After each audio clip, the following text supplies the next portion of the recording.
Hey everybody, it's Jason from the Texas Gun Vault 2, and I'm out here in the garage working on a range report of the Browning High Power Practical, and I've already edited all of the range footage, and this is going to be the first range report where I use the new trigger gauge that was given to me by Craig. So I'm actually setting up the camera right now to film that before I actually film the rest of the what I call the garage portion of the range report.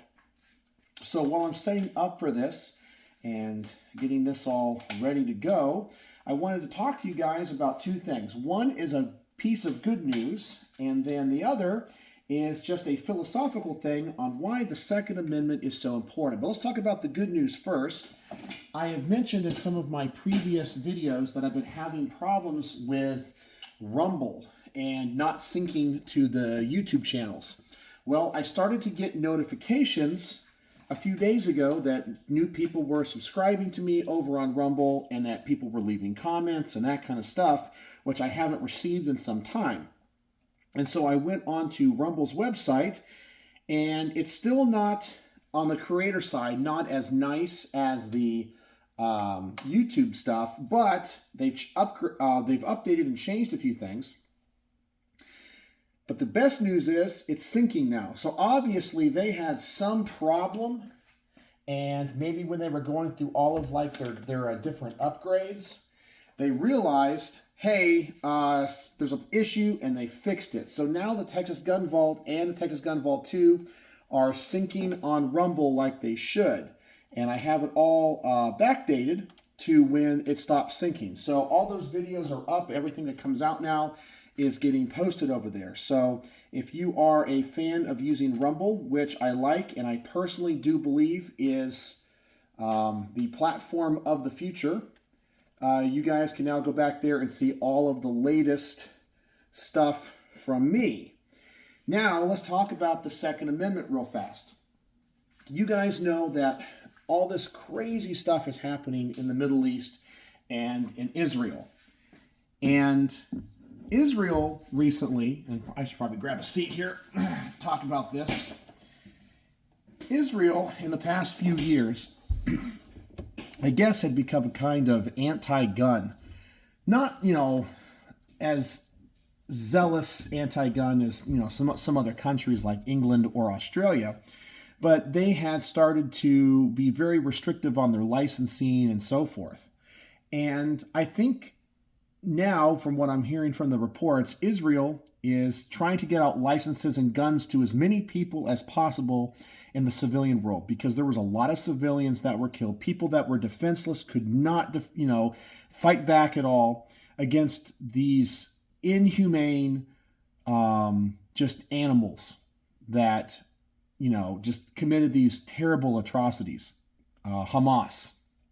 And you guys have seen all the videos, and I think this is a good lesson, and sometimes it hits home to people because we live in a world where we feel insulated and we feel safe because so many of us cannot fathom that type of evil. We just can't because we don't experience it, especially here in the United States. Yeah, we have those occasional, mass shootings and things that happen at schools and concert events.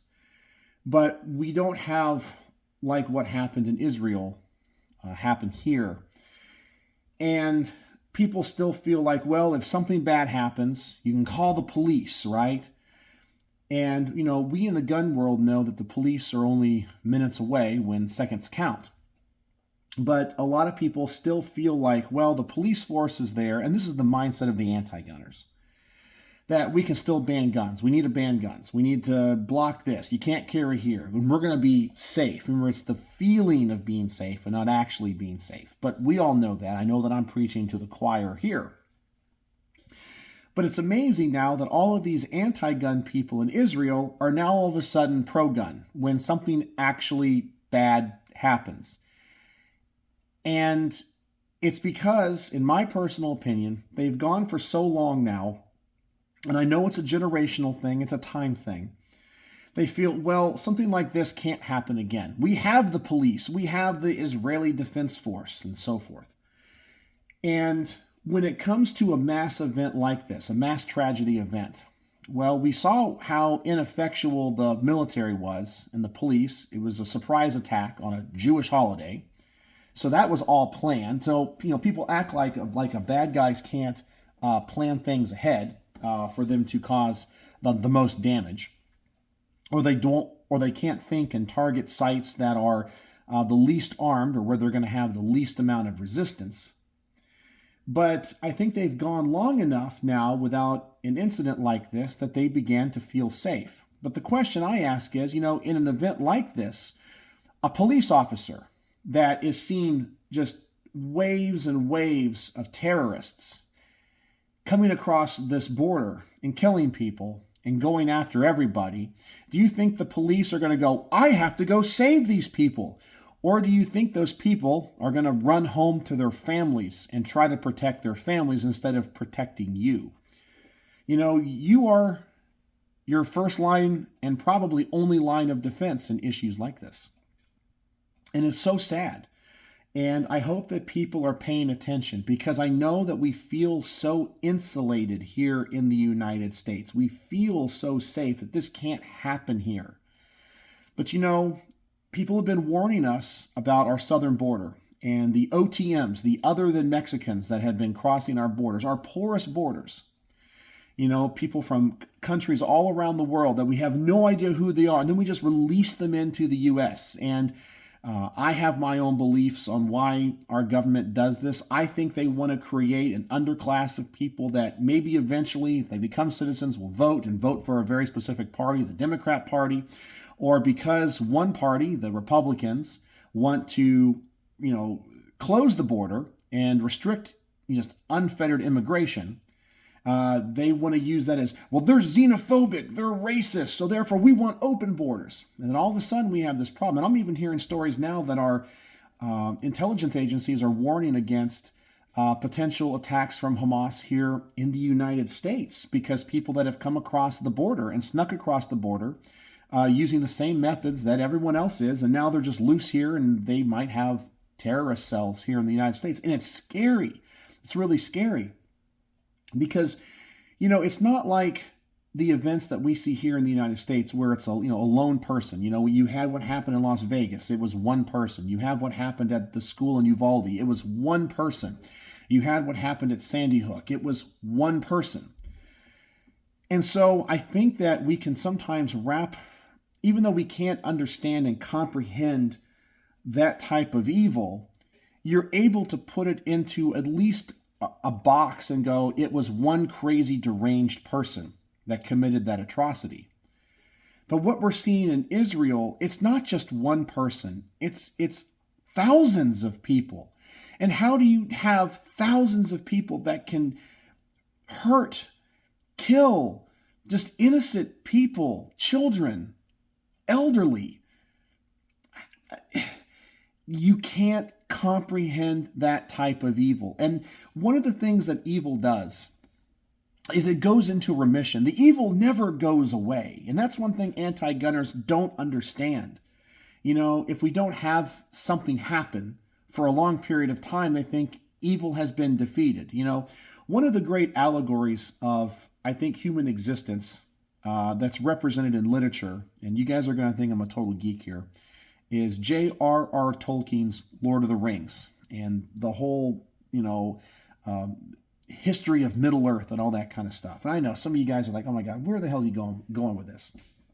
But there's so many things in there that talk about humanity and human existence that's really fascinating and puts things in perspective. And one of those is how evil can hide, and not just hide for a generation, thousands and thousands and thousands of years, to where people think it's gone and evil is forgotten, true evil.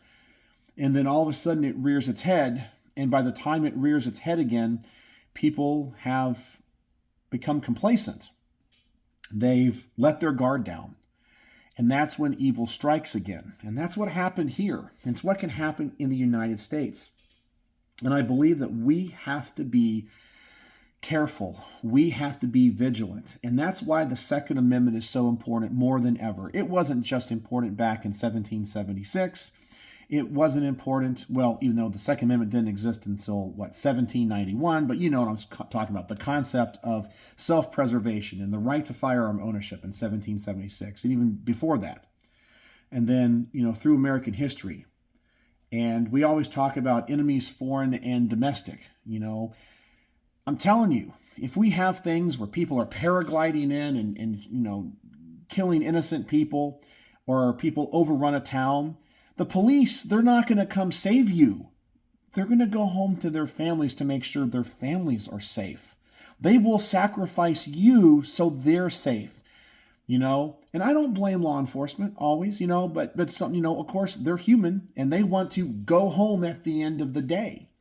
So your life is not as valuable as their life. Your life is not as valuable as their family's life. So that means you have to be able to defend yourself. I saw a great video today. Rob over at the AK-47 Operators Union said it's now time to tool up, and it really is. I'm not here just reviewing a handgun tonight, but for real, if you don't own a semi-automatic rifle of some type, chambered in an intermediate cartridge, you need to go and find one, legally purchase one, get some training, learn how to use it effectively. I'm not one of those people that's like, you got to go out there and do, rifle courses and wear body armor and all. No. You don't have to do any of that.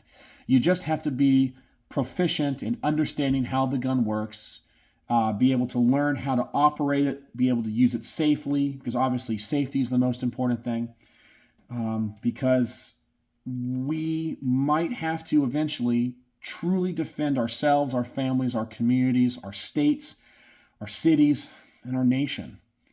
We cannot rely on law enforcement. We can't rely on our military.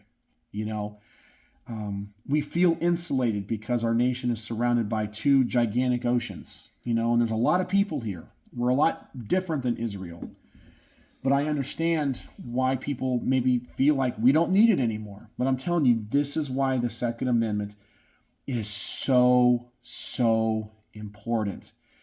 And look what's happening to unarmed people in Israel. All the people at that music festival, unarmed. Most of them are dead. All the people that lived in those villages, they were unarmed. And now they're dead. I don't know. I've seen some of the footage of the atrocities, war crimes, the mutilation of bodies. It's horrific. And I know that so many people think that can't happen here. I'm old enough to remember 9/11. I was in college when 9/11 happened.